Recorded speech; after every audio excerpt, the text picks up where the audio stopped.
El libro de la sabiduría.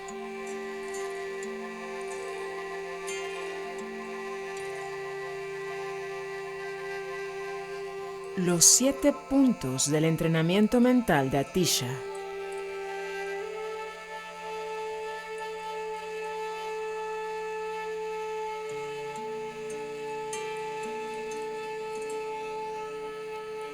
Por Osho.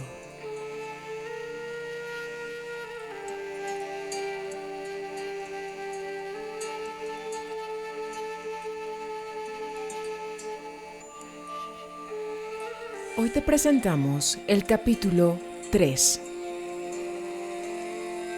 Observando al observador.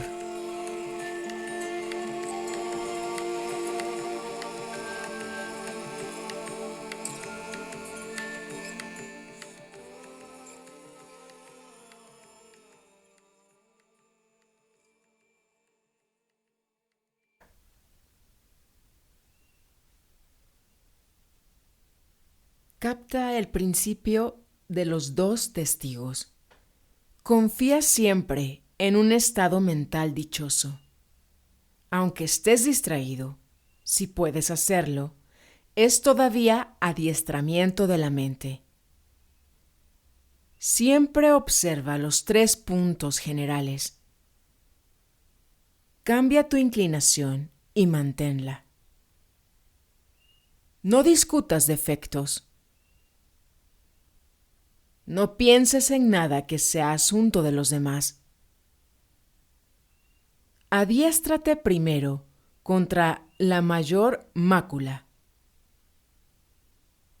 Abandona toda esperanza de resultados. El primer sutra capta el principio de los 2 testigos. Este es uno de los sutras más importantes. Uno muy fundamental en la alquimia interna. Deja que cale profundo en tu corazón. Puede transformarte. Puede traerte un nuevo nacimiento, una nueva visión, un nuevo universo. Este sutra tiene 2 significados. Ambos hay que entenderlos. El primer significado: hay 2 clases de testigos. Una clase es la gente que te rodea. Eres constantemente consciente de que te observan, de que hay testigos. Esto te crea una autoconciencia. De ahí el miedo cuando estás en un escenario enfrentando a un gran número de público.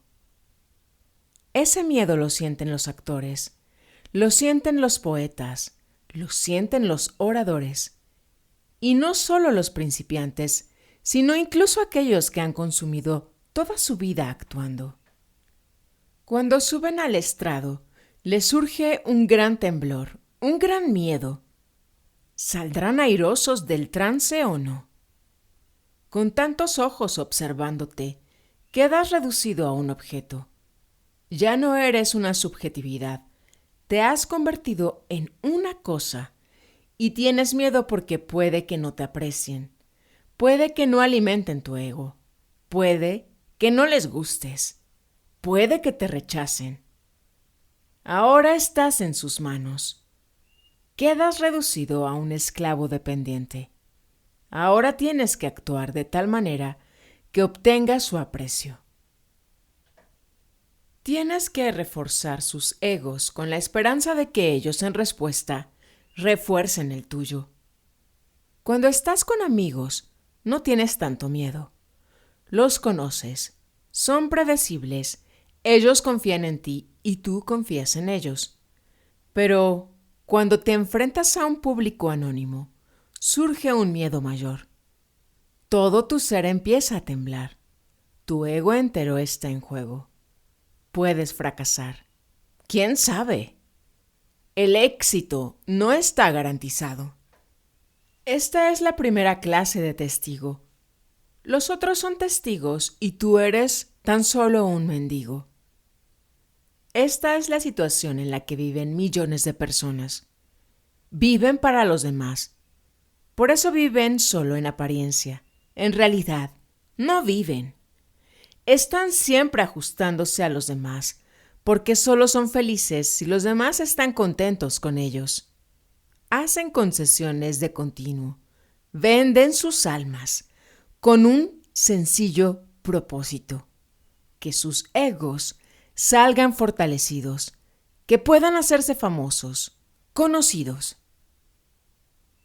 ¿Has observado algo de inmenso valor?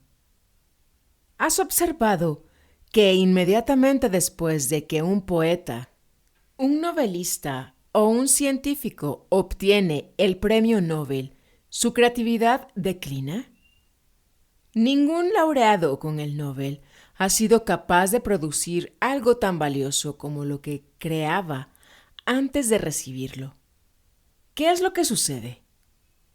Ahora has alcanzado la meta del ego. Ya no puedes ir más allá.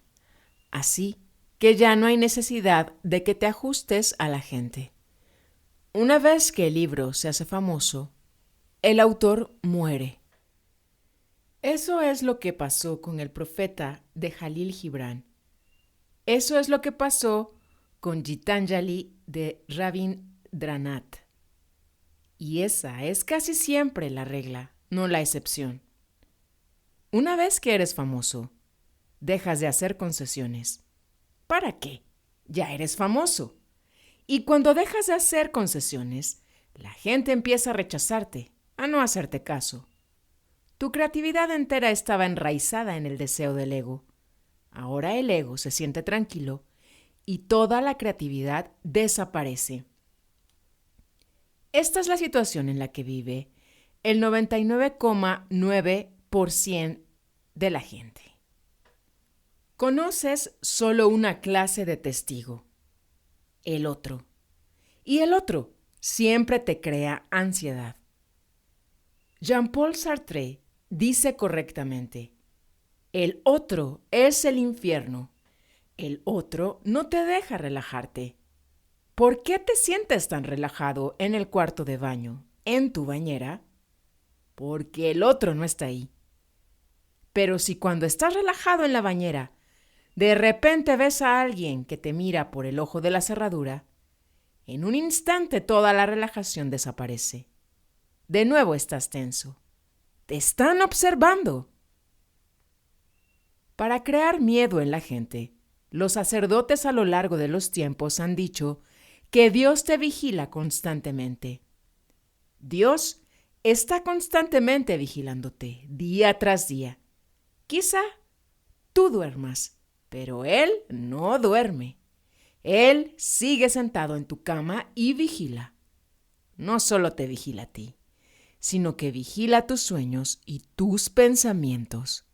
Así que no solo serás castigado por tus actos, sino también por tus sueños, por tus pensamientos, por tus deseos y sentimientos. Los sacerdotes han creado mucho miedo en la gente. Solo tienes que imaginarte a Dios vigilándote continuamente. Ni un momento, no se te permite ni un solo momento en el que puedas ser tú. Esta ha sido una gran estrategia para reducir las personas a cosas.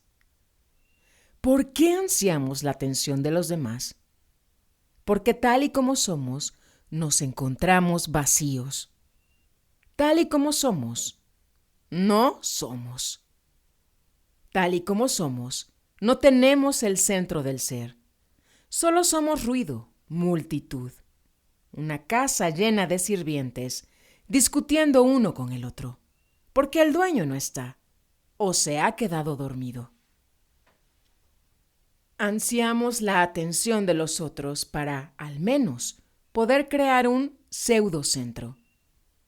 Si el centro verdadero no está, al menos podemos valernos de un pseudocentro. Con él podemos aparentar que estamos centrados. Él te hará una persona. No eres un individuo. La individualidad es la fragancia de un ser verdaderamente centrado, de uno que sabe quién es. Pero si no eres un individuo, Al menos puedes ser una persona. Puedes conseguir una personalidad. Y la personalidad hay que mendigarla. La individualidad es tu crecimiento más íntimo. Es un crecimiento. No necesitas mendigarlo a nadie. Y nadie puede dártelo. La individualidad es tu desarrollo, pero la personalidad se puede mendigar. La gente puede dártela. De hecho, solo los otros pueden dártela. Si te encuentras solo en el bosque, no tendrás ninguna personalidad. Recuerda. Tendrás individualidad, pero ninguna personalidad en absoluto. Si te encuentras solo en el Himalaya, ¿quién eres tú? ¿Un santo o un pecador? No hay nadie para apreciarte o para condenarte. No hay nadie para hacerte famoso, notorio. No hay nadie excepto tú mismo, en tu soledad total. ¿Quién eres? ¿Un santo o un pecador? ¿Una persona muy importante, un VIP? ¿O simplemente un don nadie? No eres ninguna de las dos cosas. No eres ni una persona muy importante ni un don nadie. Porque para ser cualquiera de las dos cosas, se necesita al otro. Se necesitan los ojos del otro para reflejar tu personalidad. Tú no eres una cosa ni la otra. Tú eres, pero tú eres en tu realidad. A ti no te crean los otros. Eres como eres, en tu completa desnudez, en tu autenticidad. Esta es una de las razones por las que mucha gente pensó que es sabio escapar de la sociedad. En realidad no era escapar de la sociedad. En realidad no era contra la sociedad. Era solamente un esfuerzo de renuncia a la personalidad. Buda dejó su palacio. Buda no es un cobarde ni tampoco un escapista. Así que, ¿por qué deja el palacio? Rabindranath ha escrito un hermoso poema sobre ello. Durante 12 años, Buda vagó por los bosques, haciendo diferentes prácticas y meditando.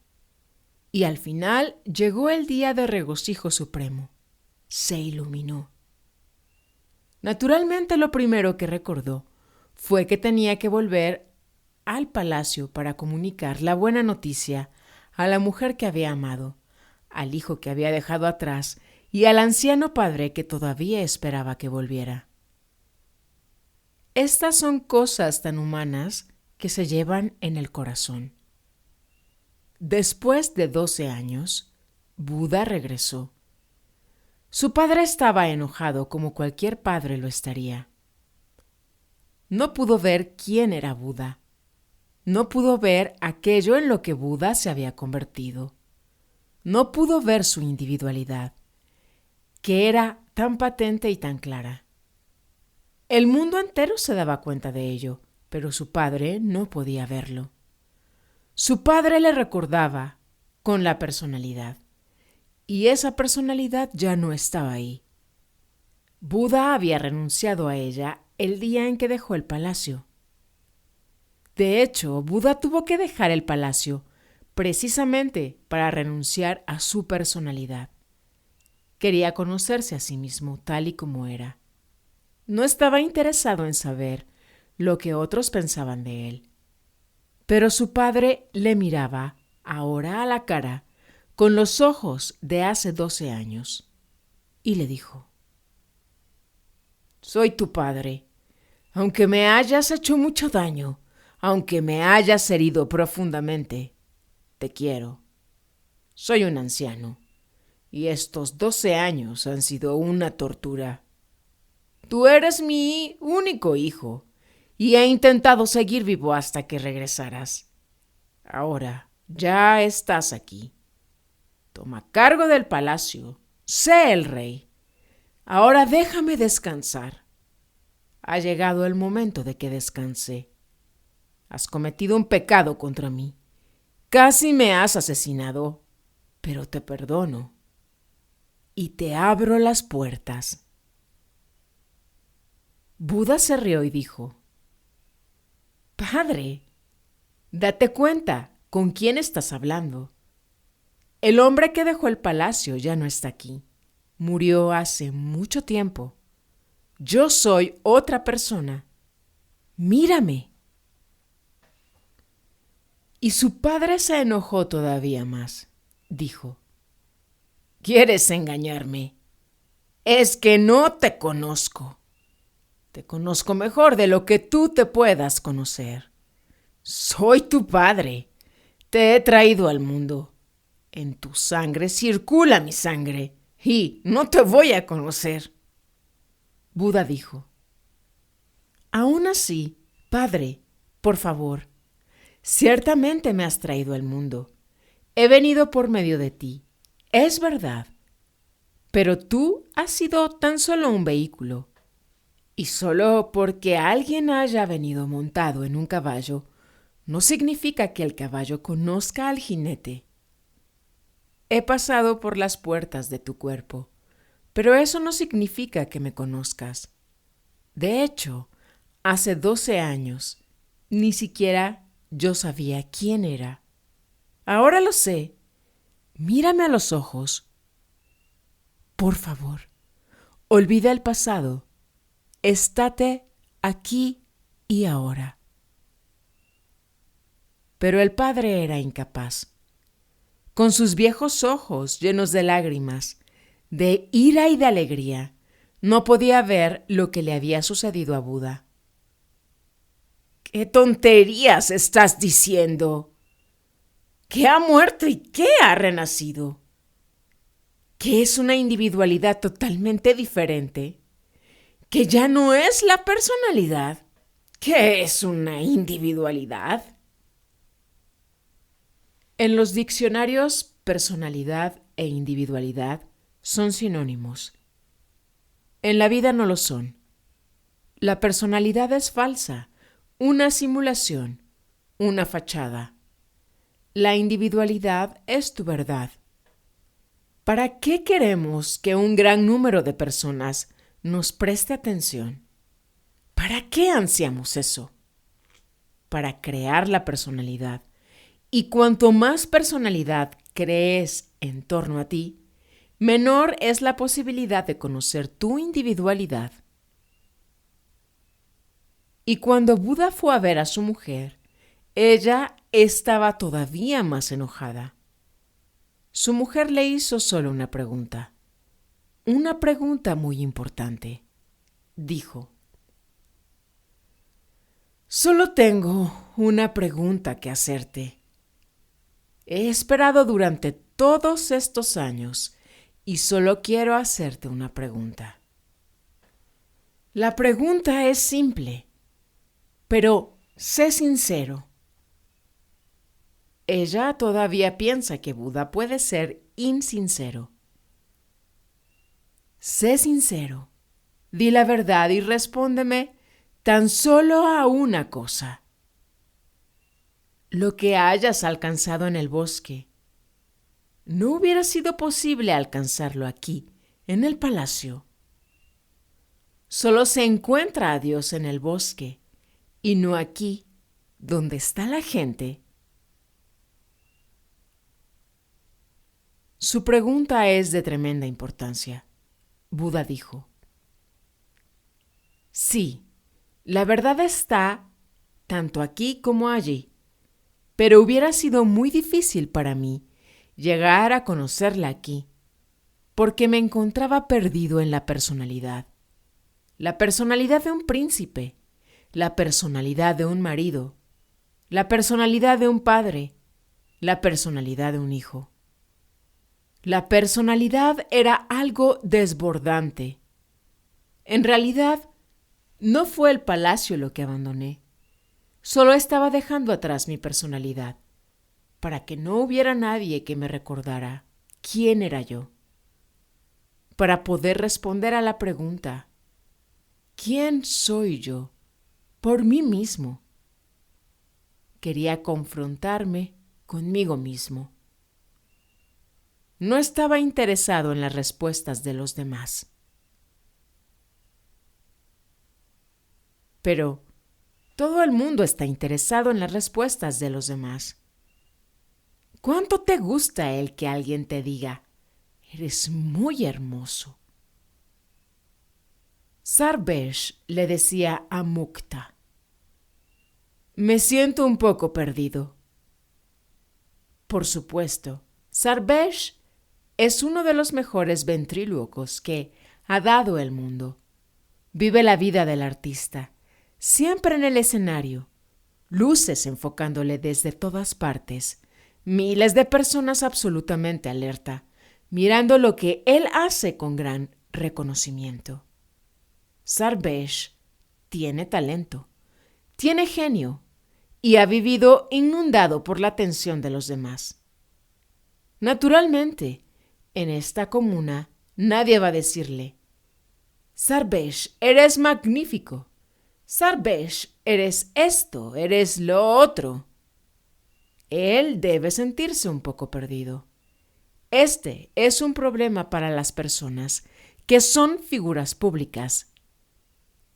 Les resulta muy difícil dejar la personalidad. Pero Sarvesh lo está intentando y estoy seguro de que tendrá éxito. Lo conseguirá. Por un lado, Sarvesh ha ansiado la atención de los demás. Por otro, tarde o temprano uno se cansa de eso también, porque se trata de comida artificial. Quizá tenga buen sabor, quizá tenga un agradable aroma, pero no nutre, no te da vitalidad. La personalidad es una obra modelo. Puede engañar a los demás, pero no puede engañarte a ti, al menos no por mucho tiempo. Por eso, Sarvesh ha venido aquí, cansado, exhausto de toda esa atención. Pero los viejos hábitos persisten un poco más. Tarde o temprano empezará a sentirse bien. Tarde o temprano empezará a disfrutar de su individualidad. Y el día en que disfrutas de tu individualidad, eres libre, libre de tu dependencia de los demás. Si les pides su atención, tienes que corresponderles pagando por ello. Es una dependencia. Cuanto más atención pides a la gente, más te conviertes en una cosa, en un bien en el mercado que se puede comprar y vender. Eso es lo que le sucede a todas las figuras públicas, a los políticos, a la gente del espectáculo. Esta es una clase de testigo. Quieres que te dirijan atención. Eso te da respetabilidad y para tener respetabilidad tendrás que crear carácter y moralidad. Pero todo ese carácter y toda esa moralidad es solo hipocresía. Lo creas con un motivo, el que los otros sientan atracción por ti. Si quieres respetabilidad, tendrás que ser un conformista.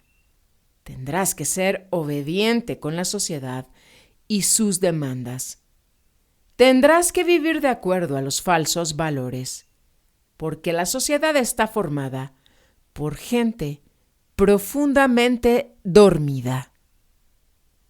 Sus valores no pueden ser verdaderos. Sí, una cosa es posible. Puedes convertirte en un santo. Eso es lo que han hecho miles de personas a las que respetas. Lo han sacrificado todo en el altar de la respetabilidad. Se han torturado. Se han comportado de manera suicida, pero han ganado algo. Se han convertido en santos. La gente les adora. Si lo que quieres es esa clase de adoración, respetabilidad, santidad, entonces te volverás más falso y más falso, más y más pseudo. más y más de plástico. Nunca serás una rosa de verdad, y esa es la mayor calamidad que le pueda suceder a un hombre. Ser una rosa de plástico, no ser una rosa de verdad. La segunda clase de testigo es totalmente diferente, justo su polo opuesto. No ansías la atención de los otros. Al contrario, empiezas a prestarte atención a ti mismo. Te conviertes en testigo de tu propio ser. Empiezas a observar tus pensamientos, deseos, sueños, motivaciones, avaricias y envidias. Creas una nueva clase de conciencia dentro de ti. Te conviertes en un centro silencioso que observa todo lo que sucede. Aparece en ti la ira y la observas. No estás tan solo enojado, sino que a dicho fenómeno le introduces un nuevo elemento. Lo estás observando. Y el milagro es que si observas la ira, ésta desaparece sin que sea reprimida. La primera clase de santo tendrá que reprimirla. Tendrá que reprimir su sexualidad.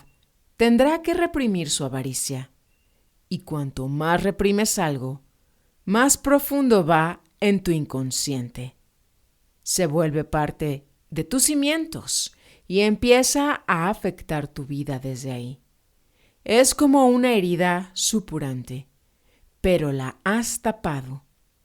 Simplemente por taparla, no recobras la salud. La herida no se cura. En realidad, cubriéndola, estás haciendo que crezca más y más. Tus santos apestan a toda clase de represiones.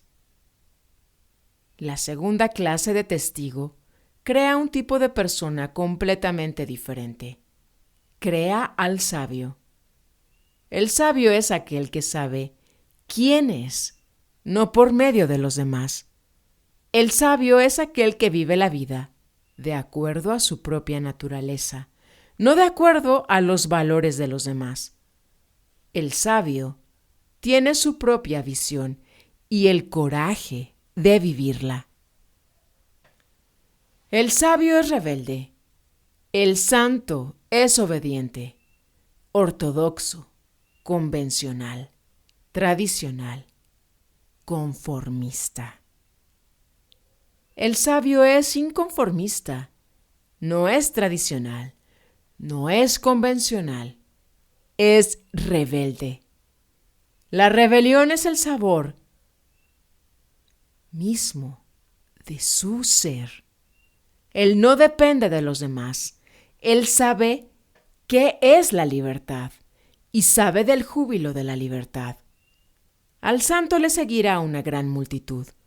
El sabio tendrá solo la poca gente escogida que sea capaz de entenderle. Al sabio no le comprenderán las masas. El santo será adorado. El sabio será condenado por las masas, quizá incluso asesinado. Jesús es crucificado y el Papa es adorado. Jesús es sabio y el Papa es santo. El santo tiene carácter y el sabio tiene conciencia. Y entre estas dos cosas hay una tremenda diferencia. Son tan diferentes como el cielo y la tierra. El carácter se impone por algún motivo ulterior. Ganar respetabilidad en este mundo y tener más y más placeres celestiales. La conciencia no tiene futuro, no tiene motivación, es un gozo por sí misma. No es un medio para algún fin, es un fin en sí misma. Estar con un santo es estar con un imitador. Estar con un sabio es estar con algo verdadero y auténtico. Estar con un santo es estar con un profesor, como mucho. Estar con un sabio es estar con un maestro. Estos son los dos testigos. Atisha dice: capta el principio de los dos testigos. Evita el primero y lánzate al segundo. Este sutra tiene también otro significado. El otro significado es: primero sé testigo de los objetos de la mente. Este es un significado más elevado que el anterior. Sé el testigo de los objetos de la mente. Patanjali lo llama dhyana, meditación. De la misma palabra viene zen y jhan. Sé testigo de los objetos. Sé testigo de los contenidos de la mente. Observa todo lo que pase ante ti, sin evaluación, sin juzgar ni condenar. No estés a favor ni en contra, y de esta forma se creará dhyana, meditación. Y en segundo lugar, sé testigo del testigo mismo, y se creará samadhi. Se creará satori. Se creará el éxtasis último. Lo primero conduce a lo segundo. Empieza observando tus pensamientos, pero no te quedes ahí. Cuando los pensamientos hayan desaparecido, no pienses que has llegado. Hay que hacer una cosa más. Hay que dar un paso más. Ahora, observa al observador. Ahora sé testigo del testigo. Nada queda, solo tú eres. Vuélvete de pronto consciente de la conciencia misma, y dhyana se transformará en samadhi. Observando la mente desaparece. Observando al testigo, el testigo se expande y se vuelve universal. El primer paso es un paso negativo para liberarse de la mente. El segundo es un paso positivo para enraizarse en la conciencia última. Llámalo Dios, o nirvana, o lo que desees. El segundo sutra. Confía siempre en un estado mental dichoso. Si eres infeliz, eso significa sencillamente que has aprendido trucos para ser infeliz y nada más. La infelicidad depende del estado de tu mente. Hay personas que son infelices en todo tipo de situaciones. Tienen una cierta cualidad en su mente que lo transforma todo en infelicidad. Si les hablas acerca de la belleza de la rosa, inmediatamente empiezan a contar las espinas. Si les dices: ¡qué mañana tan hermosa! ¡Qué día tan soleado! Te mirarán como sorprendidos por lo que has dicho. Te dirán: bueno, ¿y qué? Un día entre dos noches oscuras. Se trata solo de un día entre dos noches oscuras. ¿Dónde está la maravilla? ¿Por qué estás tan entusiasmado? Lo mismo puede mirarse desde una referencia positiva. Entonces de repente cada noche está rodeada de 2 días.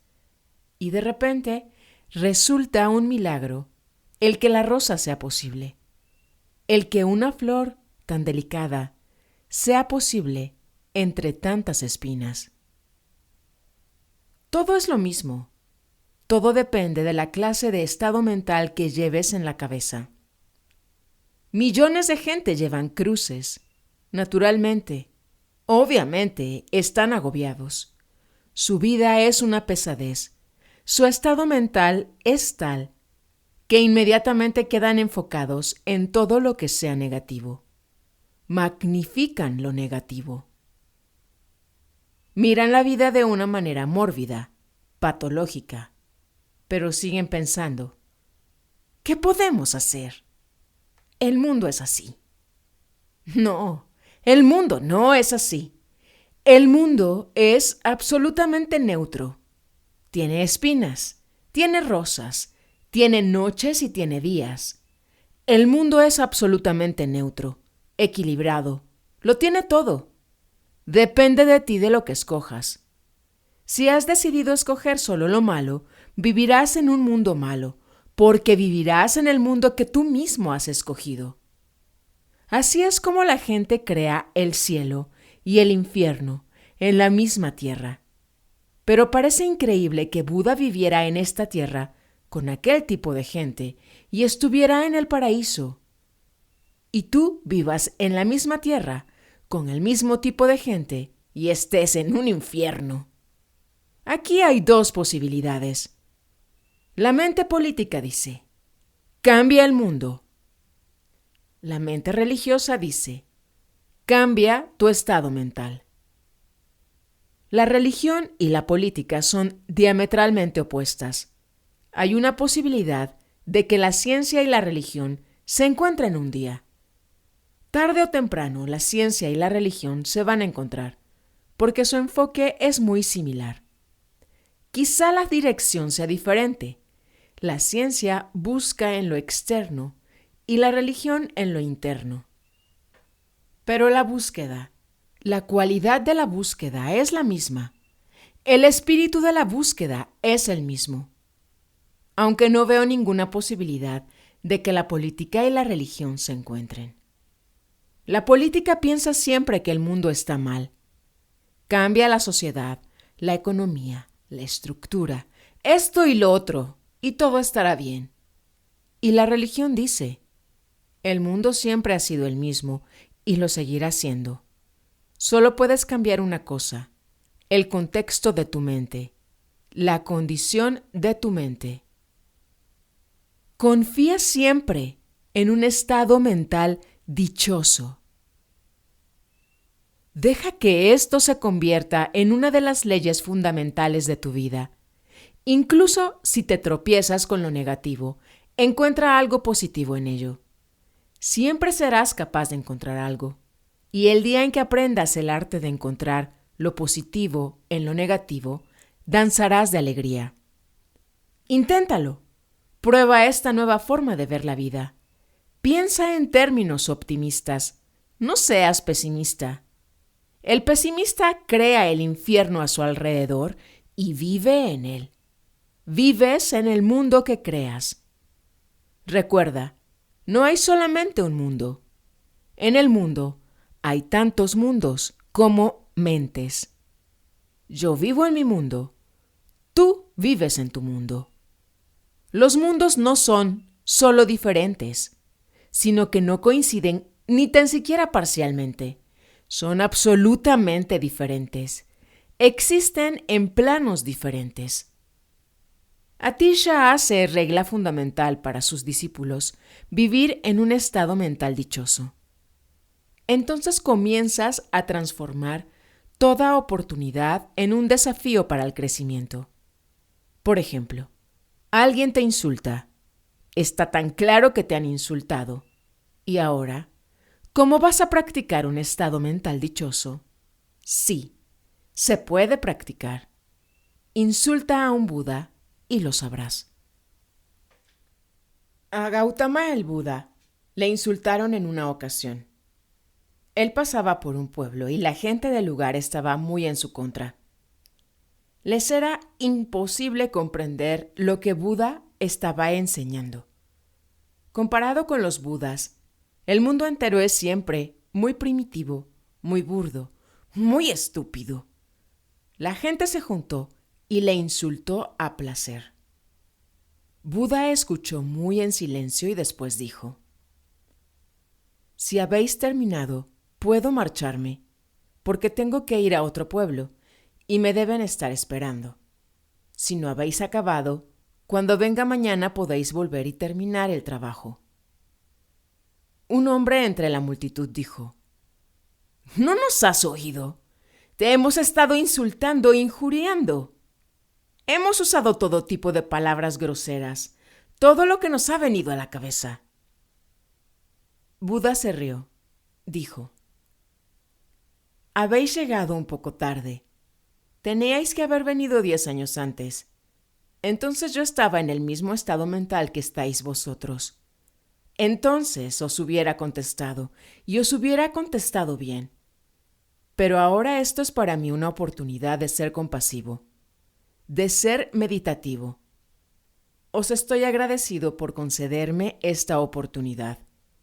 Esto es una prueba para ver si tengo oculto algo negativo en algún lugar de mi mente inconsciente. Y, queridos amigos, me alegra poder deciros que ni tan siquiera una sombra de lo negativo ha pasado por mi mente. He seguido siendo absolutamente dichoso. No me habéis afectado en absoluto. Me alegro tremendamente de que me hayáis brindado esta extraordinaria oportunidad. Muy poca gente es tan complaciente como vosotros. Así es como uno debería usar las situaciones. Así es como un Sanyasin debería usar las oportunidades negativas para el crecimiento interno, para la comprensión interna, para la meditación, para el amor, para la compasión. Y una vez que has aprendido este estado dichoso de la mente, esta forma de ver la vida positivamente, te sorprenderás de que toda la existencia empieza a funcionar de una forma totalmente diferente. La existencia empieza a cuidarte como lo hace una madre. Empieza a ayudarte de todas las maneras posibles. La existencia se convierte en gran amiga. Y conocer esto es conocer a Dios. Conocer esto, que la existencia te cuida como una madre, es conocer a Dios. No existe otro Dios. Solo este sentimiento, este tremendo sentimiento, este sentimiento penetrante de que la existencia te ama, te protege, te ayuda y vierte innumerables bendiciones sobre ti.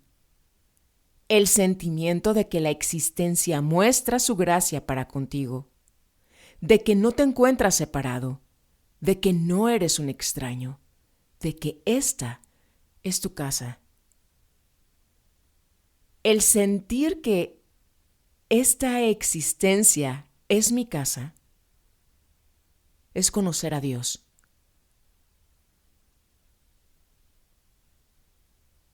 El tercer sutra.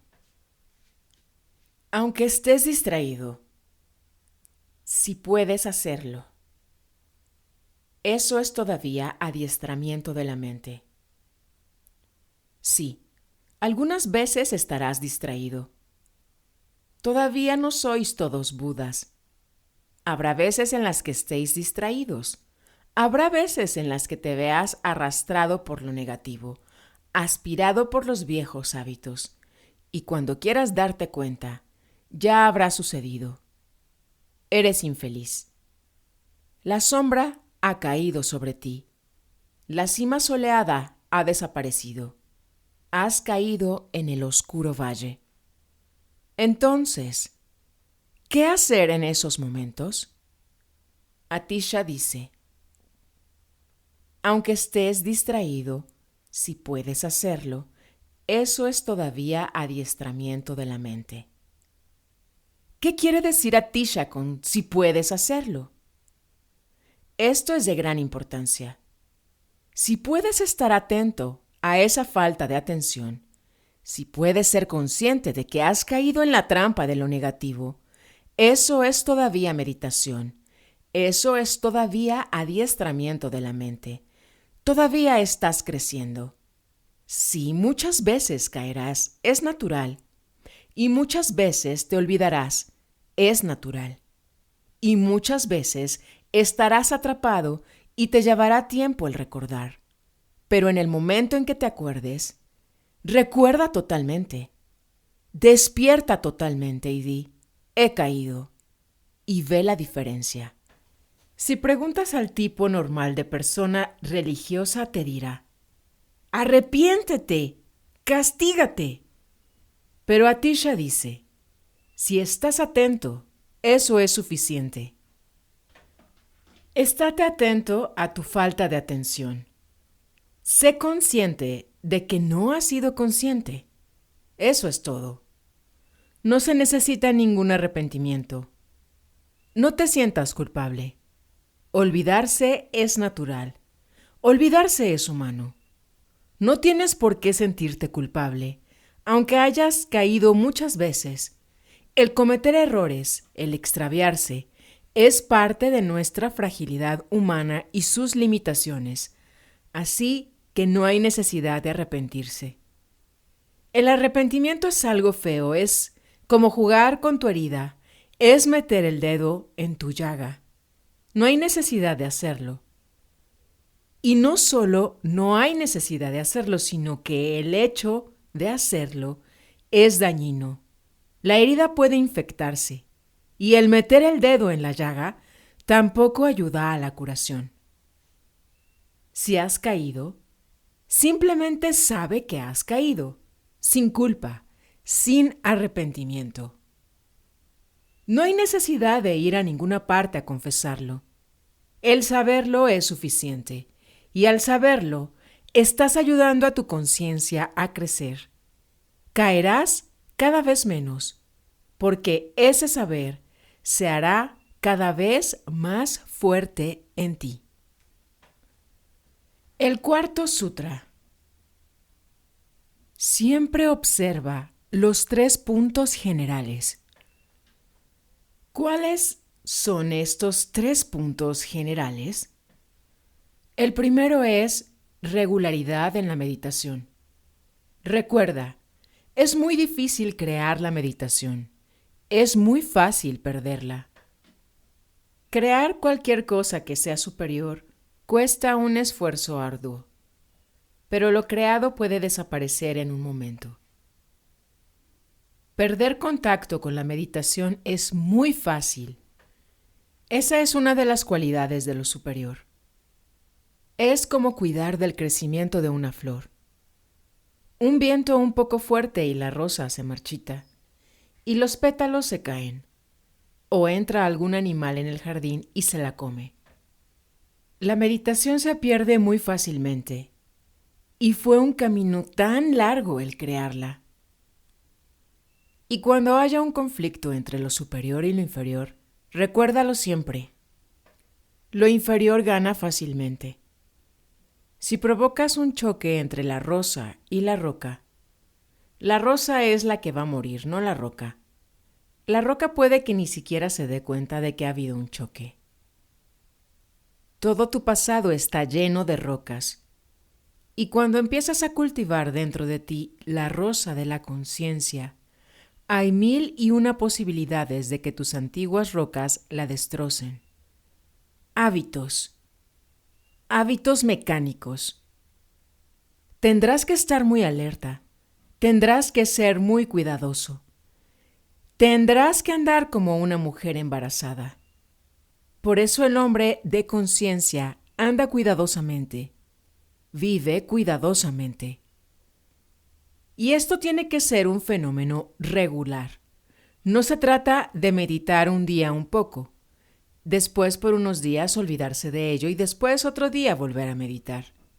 La meditación tiene que ser tan regular como el sueño, como el alimento, como el ejercicio, como el respirar. Solo entonces la gloria infinita de Dios te abrirá sus puertas. Así que el primer punto general es ser regular. El segundo punto general es: no desperdicies tu tiempo con lo que no sea esencial. No pierdas el tiempo. Millones de personas desperdician el tiempo con cosas que no son esenciales, y la ironía es que saben que no son esenciales, pero dicen: ¿qué otra cosa vamos a hacer? No tienen conciencia de nada más significativo. La gente juega a las cartas y si les preguntas que qué están haciendo, dicen que están matando el tiempo. ¿Matando el tiempo? El tiempo es vida. Así que estás matando la vida. Y el tiempo que estás matando ya no lo puedes recuperar. Una vez que se ha ido para siempre. El hombre que quiere convertirse en un Buda tiene que dejar lo que no es esencial, para que haya más energía disponible para lo esencial. Fíjate en tu vida. ¿Cuántas cosas haces que no son esenciales? ¿Y para qué? ¿Y cuánto tiempo las has estado haciendo? ¿Y qué es lo que has sacado de provecho? ¿Vas a repetir el mismo estúpido patrón de conducta durante toda tu vida?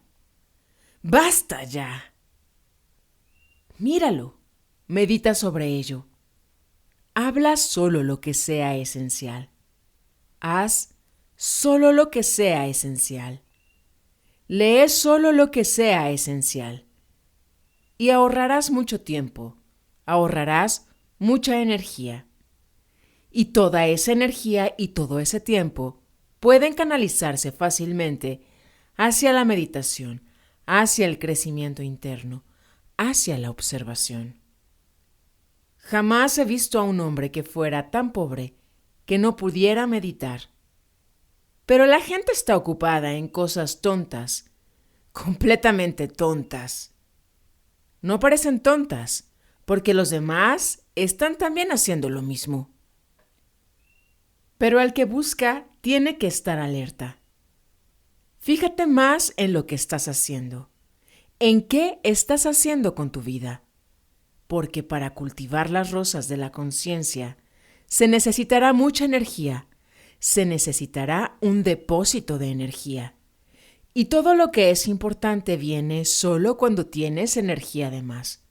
Si desperdicias toda tu energía con lo mundano, no entrarás en contacto con lo sagrado. Y el tercer punto general es: no racionalices tus errores y equivocaciones. La mente tiende a racionalizar. Si cometes algún error, la mente dice: tenía que ser así. Es así por alguna razón. No soy responsable. La situación misma lo ha provocado. Y la mente tiene gran habilidad para racionalizar cualquier cosa. Evita racionalizar tus errores y equivocaciones, porque al racionalizar los proteges. Y entonces los repetirás. Evita racionalizar los errores. Para de racionalizar completamente. Razonar es una cosa, racionalizar es otra totalmente diferente. El razonar podemos utilizarlo para algunos propósitos positivos, pero el racionalizar nunca puede ser usado para ningún propósito positivo. Y cuando racionalices, verás que puedes engañar a los demás, pero que no puedes engañarte a ti mismo. Sabes que has caído. En lugar de malgastar el tiempo en racionalizar y en convencerte de que no ha pasado nada malo, pon toda la energía en ser consciente.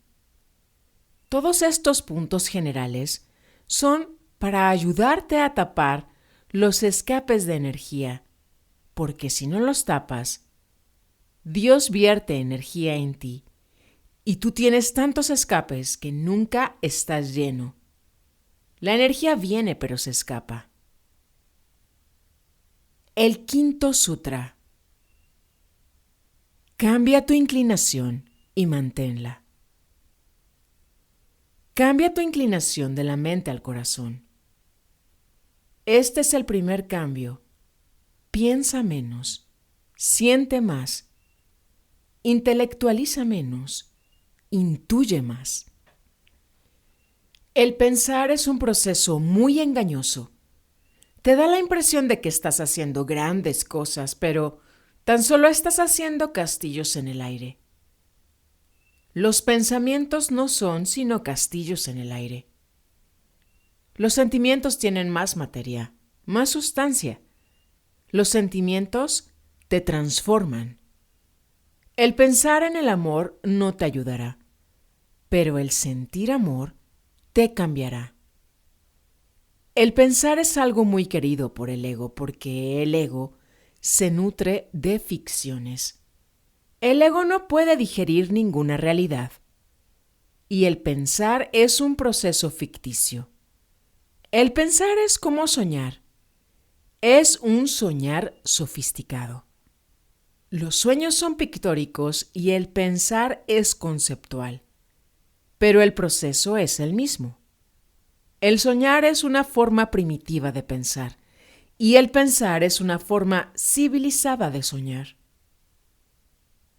Cambia de la mente al corazón, del pensar al sentir, de la lógica al amor. Y el segundo cambio es del corazón al ser, porque todavía hay una capa más profunda en ti, donde no pueden llegar los sentimientos. Recuerda estas 3 palabras: mente, corazón, ser. El ser es tu naturaleza pura. Circundando al ser está el sentir. Y circundando al sentir está el pensar. Pero el pensar está muy lejos del ser. Pero el sentir está un poco más cerca. El sentir refleja cierta gloria del ser. Es como cuando al atardecer las nubes toman bellos colores al reflejar la luz del sol. Las nubes no son el sol, pero reflejan la luz del sol. Los sentimientos están cerca del ser, así que reflejan algo del ser. Pero uno también tiene que ir más allá de los sentimientos. Entonces, ¿qué es el ser? El ser no es ni pensar ni sentir. Es puramente ser. Uno simplemente es. El pensar es muy interesado y egoísta. El sentir es más altruista, menos egoísta. El ser es no ego, el estado sin ego. El ser no es ni egoísta ni altruista. Es una espontaneidad, un responder momento a momento. Uno no vive de acuerdo a uno mismo, sino que vive de acuerdo a Dios, de acuerdo al todo. El sentimiento es la mitad, y ninguna mitad puede jamás satisfacerte. El pensamiento y el sentimiento son mitades, y con esas mitades seguirás dividido. El ser es total, y solo lo total puede satisfacerte. Y lo supremo, el cuarto cambio, es del ser al no ser. Esto es nirvana, la iluminación. Uno simplemente desaparece. Uno simplemente no es. Dios es. La iluminación es. La luz es. El regocijo es. Pero no hay nadie que se regocije. Neti neti. Ni esto ni lo otro, ni la existencia ni la no existencia. Este es el estado último. Atisha poco a poco va llevando a sus discípulos hacia él. Déjame repetirlo, desde el pensar al sentir, desde el sentir al ser, desde el ser al no ser. Y uno ha llegado. Uno ha desaparecido y uno ha llegado. Por primera vez, uno ya no es. Y por primera vez, uno verdaderamente es. El sexto sutra. No discutas defectos. La mente tiende a discutir los defectos de los demás. Eso ayuda al ego a sentirse bien. Todo el mundo es un gran pecador. Si todo el mundo es un gran pecador, comparativamente uno se siente como un santo. Si todo el mundo está haciendo mal, uno se consuela con que, al menos, yo no estoy haciendo tanto mal. Por eso la gente habla de los defectos de los demás. No solo hablan de ellos, sino que los magnifican. Por eso se disfruta tanto al murmurar. Cuando la murmuración pasa de uno a otro, se enriquece.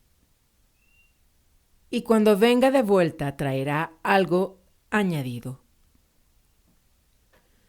Por la tarde, si llega a tus oídos el chisme que iniciaste por la mañana, te sorprenderás. Por la mañana era tan solo un montoncito de tierra, ahora es una montaña. La gente es muy creativa, verdaderamente creativa e inventiva. ¿Por qué la gente tiene tanto interés en murmurar sobre los defectos, en encontrar faltas en los demás, en mirar las imperfecciones y defectos de los demás? ¿Por qué la gente está constantemente intentando mirar por el ojo de la cerradura de los demás?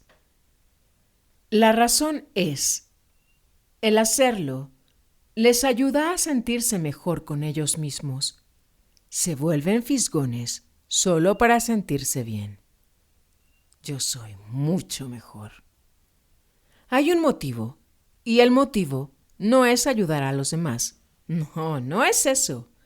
Digan lo que digan y a pesar de lo que digan, la razón básica es, si los otros son muy feos, entonces yo soy hermoso. Siguen la ley de la relatividad de Albert Einstein. Me contaron que Mullah Nasruddin se encontraba en un hotel y recibió un telegrama. Debía volver urgentemente a casa. Comenzó a darse prisa para no perder el tren y se dirigió a la calle disparado. Pero cuando llegó a la planta baja y miró a su equipaje, se dio cuenta de que le faltaba el paraguas. Ahora tenía que subir de nuevo a la habitación. Cuando pudo llegar al 14º piso, vio que su habitación ya había sido entregada a otras personas, una pareja de recién casados. Aunque Mullah tenía prisa y arriesgaba perder el tren si se demoraba, la tentación era grande. Miró por el ojo de la cerradura para ver qué estaba sucediendo adentro. Una pareja de recién casados. Ellos también tenían prisa. Ya habían esperado demasiado.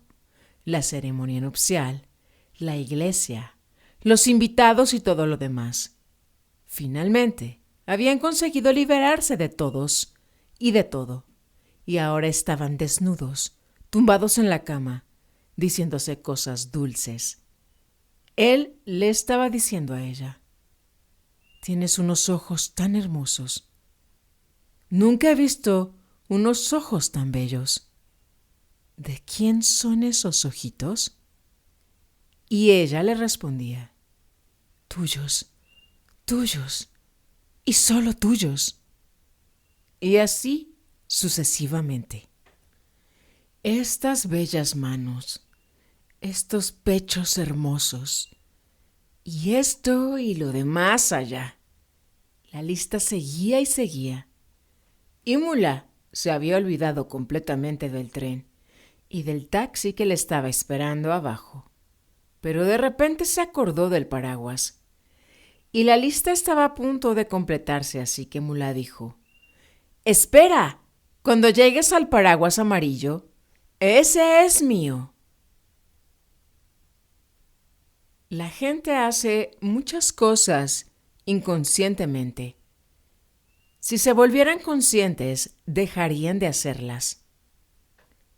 Atisha dice: «No reflexiones sobre los defectos de los demás.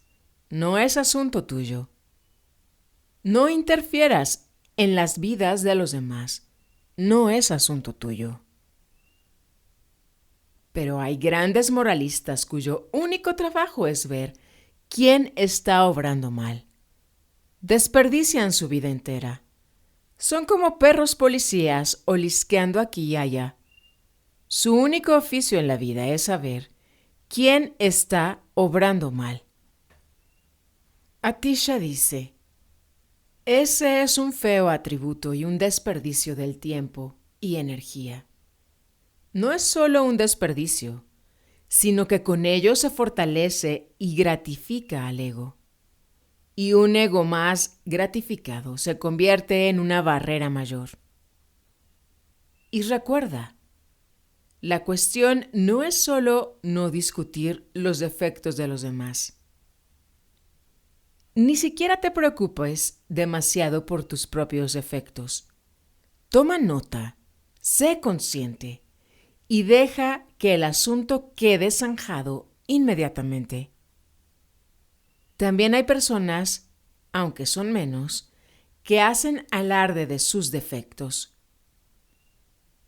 Los psicoanalistas sospechan que la autobiografía de San Agustín, sus confesiones, no son verdaderas. San Agustín hace alarde de sus defectos.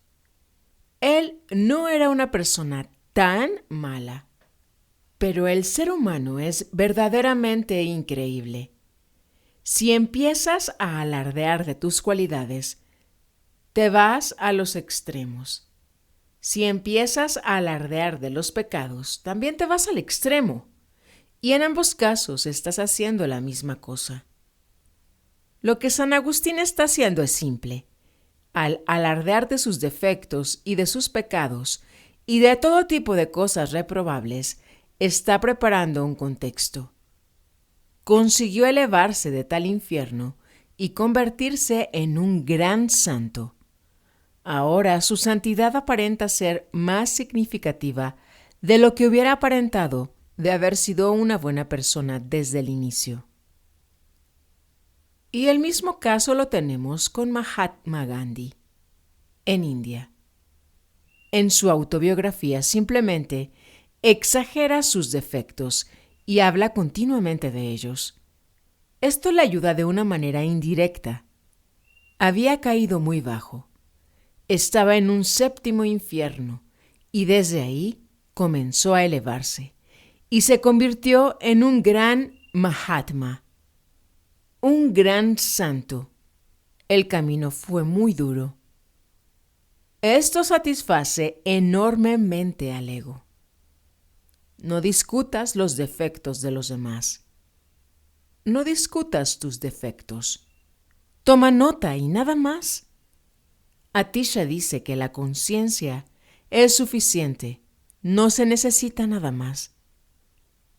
Si eres totalmente consciente de algo, el fuego de la conciencia lo quema. No se necesita ningún otro remedio. No pienses en nada que sea asunto de los demás. Y eso es en lo que tú piensas continuamente. El 99% de las cosas que piensas es asunto de los demás. Déjalos inmediatamente. Tu vida es corta, se te está escapando entre los dedos. Cada momento eres menos, cada día eres menos, y cada día estás menos vivo y más muerto. Con cada cumpleaños te acercas un año más a la muerte. Un año más se te ha ido de las manos. Sé un poco más inteligente. No pienses en nada que sea asunto de los demás. Adiéstrate primero contra la mayor mácula. Gurdjieff solía decir a sus discípulos, la primerísima cosa es: averigua cuál es tu característica más significativa, tu mayor extravío, tu característica central de inconsciencia. Para cada uno es diferente. Hay quien está obsesionado con el sexo. En un país como India, donde durante siglos se ha reprimido el sexo, Esto se ha convertido casi en la característica universal. Todo el mundo está obsesionado con el sexo. Hay quienes están obsesionados con la ira. Hay quien está obsesionado con la avaricia. Tienes que observar cuál es tu obsesión básica. Así que primero averigua la característica fundamental sobre la que el edificio entero de tu ego descansa. Y después, sé constantemente consciente de ella, porque solo puede existir si eres inconsciente. Con el fuego de la conciencia, la quemas. Y recuérdalo siempre, que no tienes que cultivar su opuesto, sino lo que sucede es que, si una persona se vuelve consciente de que mi obsesión es la ira, dice, ¿qué tengo que hacer? Tengo que cultivar la compasión. Oh, mi obsesión es el sexo. ¿Qué tengo que hacer? Tengo que practicar Brahmacharya, el celibato. La gente va de una cosa a su opuesto. Así no es como sucede la transformación. Es el mismo péndulo el que se mueve de la izquierda a la derecha, de la derecha a la izquierda, y así es como tu vida ha estado moviéndose durante siglos. Se trata del mismo péndulo. Hay que detener el péndulo en el medio. Y ese es el milagro de la conciencia. Simplemente sé consciente de que este es mi mayor escollo. Aquí es donde tropiezo una y otra vez. Esta es la raíz de mi inconsciencia. No intentes cultivar su opuesto. En lugar de ello, vierte ahí toda tu conciencia. Crea una gran hoguera de conciencia y ese escollo será abrazado. Y entonces el péndulo se detiene en el medio. Y al detenerse el péndulo, se detiene el tiempo. De repente, entras en un mundo sin tiempo, sin muerte. Entras en la eternidad. Y el último sutra. Abandona toda esperanza de resultados. El ego está orientado hacia los resultados. La mente siempre ansía resultados. La mente nunca está interesada en el acto en sí mismo. Su interés es en el resultado. ¿Qué es lo que voy a ganar con ello?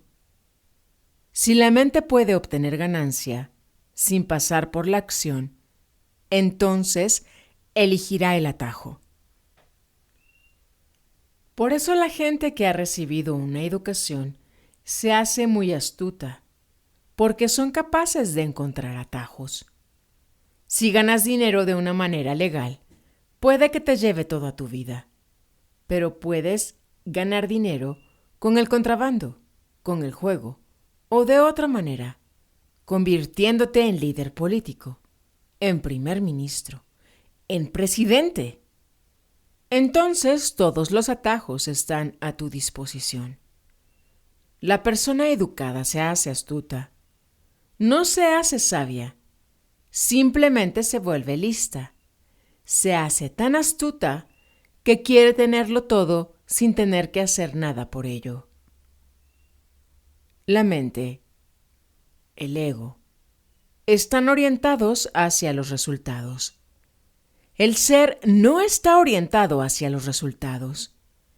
¿Y cómo puede jamás el no ser estar orientado hacia los resultados?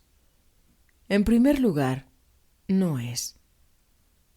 La meditación le sucede solo a aquellos que no están orientados hacia los resultados.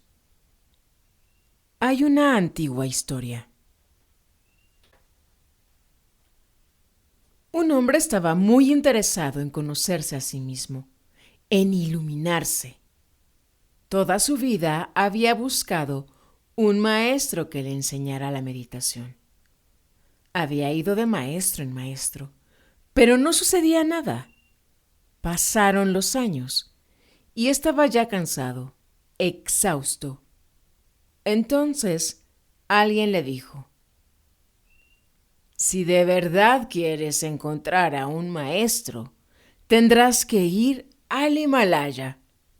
Allí vive uno, en una parte incógnita. Tendrás que buscarle.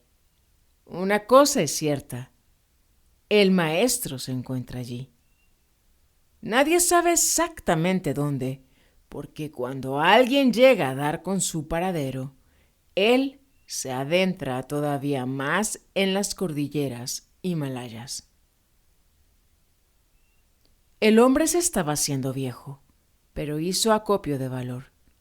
Durante 2 años trabajó para ganar el dinero del viaje y se puso en camino. Se trata de una vieja historia. Así que tuvo que viajar en camellos, en caballos y después seguir a pie hasta alcanzar el Himalaya. La gente le decía: sí, conocemos al anciano. Es muy viejo. Uno no puede saber qué edad tiene. Quizá 300 años o incluso 500 años. Nadie lo sabe. Vive por aquí, pero el sitio exacto no lo sabemos. Nadie sabe exactamente por dónde para, pero anda por aquí. Si buscas con empeño, le encontrarás. El hombre buscó y buscó y buscó. Durante 2 años estuvo vagando por el Himalaya. Estaba cansado, exhausto, absolutamente exhausto, viviendo solo de frutas salvajes, hojas y hierbas. Había perdido mucho peso, pero estaba determinado a encontrar a ese hombre. Merecía la pena, aunque le costara la vida. Y, ¿puedes imaginártelo? Un día vio una pequeña cabaña. Una cabaña de paja. No tenía puerta. Miró dentro, pero allí no había nadie. Y no solo no había nadie, sino que todo indicaba que durante años no había habido nadie. Puedes hacerte una idea de lo que le pasó a aquel hombre. Cayó al suelo. De puro cansancio dijo: me rindo. Se encontraba ahí, tumbado bajo el sol, con la fresca brisa del Himalaya. Y por primera vez empezó a sentirse tan feliz. Nunca había sentido tal dicha. De repente, se sintió lleno de luz. De repente todos los pensamientos desaparecieron. De repente, se transportó y sin razón alguna, porque no había hecho nada. Y entonces se dio cuenta de que alguien se inclinaba hacia él. Abrió los ojos. Allí estaba, un hombre muy anciano. Sonriendo dijo: así que has venido. ¿Tienes algo que preguntarme? Y el hombre contestó: no. Y el anciano se rió. Dio grandes carcajadas que resonaron en el eco de los valles. ¿Sabes ahora qué es la meditación? Y el hombre dijo: sí. ¿Qué había sucedido? Aquella exclamación que salió del núcleo más interno de su ser: me rindo. En ese rendirse, todos los esfuerzos mentales orientados a una meta desaparecieron. Todas las tentativas desaparecieron y la dicha se vertió sobre él. Se quedó en silencio. Ya no era nadie y tocó el último estrato del no ser. Entonces supo lo que era la meditación. La meditación es un estado mental sin metas. Este último sutra es tremendamente significativo. Abandona toda esperanza de resultados. Y entonces no hay necesidad de ir a ninguna parte. Dios vendrá a ti. Exclama desde muy dentro: me rindo. Y el silencio descenderá. La bendición te rociará. Estos sutras son solo para meditadores. Medita sobre ellos. Atisha no es un filósofo. Atisha es un Siddha, un Buda. Lo que está diciendo no son especulaciones, son instrucciones concretas dadas solo a aquellos que están dispuestos a viajar, a emprender un peregrinaje hacia lo desconocido. Por hoy es suficiente.